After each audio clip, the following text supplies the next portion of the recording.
Here, stop, play! 3rd and 6. Another good possession for the Cougars here. Let's see if we can't get off the field here. There. And there's a hold right there. They missed it.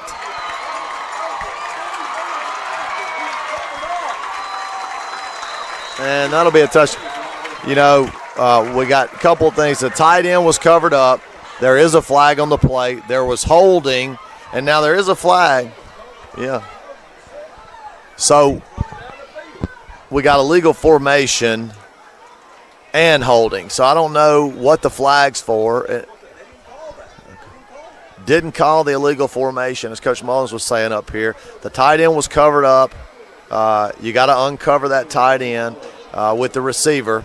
He was covered up because he's an eligible receiver. So, but they missed that one. But they did get the holding on the tackle here as they were rolling out. Held Lee over here, who had pursuit, and that's going to take the TD off the board. And the touchdown should have come off the board, as the offense likely committed several fouls, but not the foul the announcer indicated.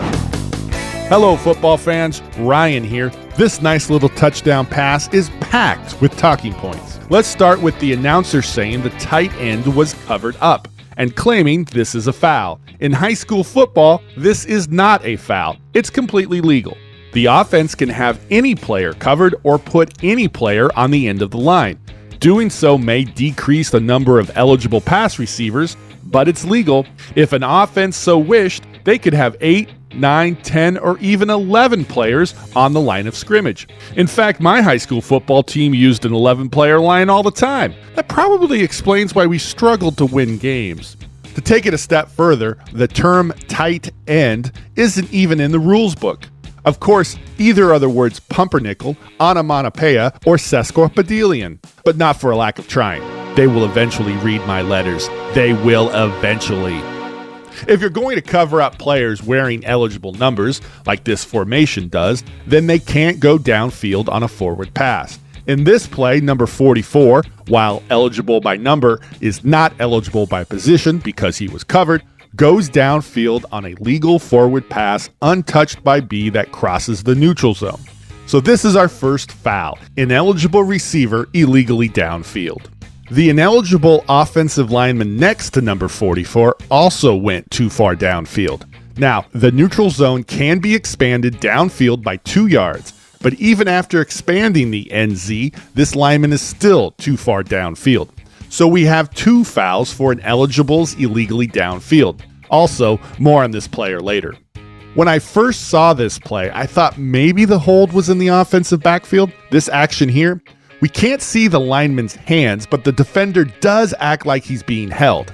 I don't believe this is the hold called by the crew, but it is a talking point. The flag landed on, and the crew marched off the penalty from the 39-yard line. The flag was thrown by the near wing. At least the wing picked up the flag and put it in his belt. Those 2 bits of information lead me to believe the crew called a foul on this action here. Again, more on this player later. After the catch, and as the ball carrier was crossing the 4-yard line, number 44, one of our 2 ineligible receivers illegally downfield, blocks a defender.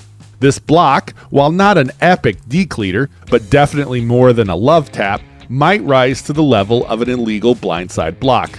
Even if you think this is a legal block, it's still a good talking point. The hit was behind the play and completely unnecessary.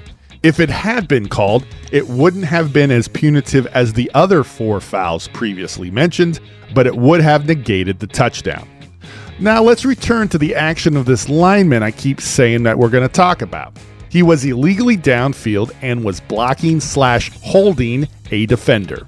Since he was downfield and blocking an opponent, he was also committing offensive pass interference. We must give the crew a little grace, as this is not your traditional pass interference. We usually think of OPI or DPI involving defensive backs and receivers, not an offensive lineman blocking a defensive player beyond the expanded neutral zone. Maybe the crew passed on the OPI because the ball was thrown to another part of the field.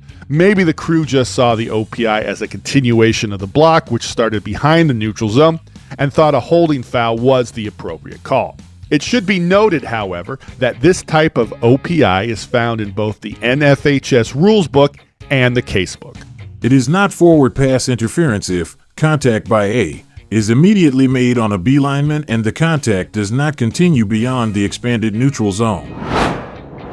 Before A1 throws a pass beyond the neutral zone, A2 contacts lineman B1 on his line and drives him back 4 yards. Ruling offensive pass interference by A2, he has driven B1 beyond the expanded neutral zone. Granted, the casebook doesn't describe a holding foul, but putting aside that detail, it's pretty much the same play as the play we've been talking about in this video.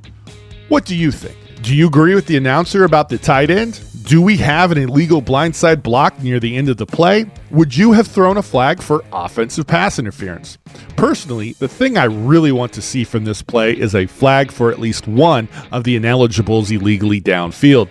The foul would have likely been declined, but I think it's important for a crew to be on top of ineligibles illegally downfield.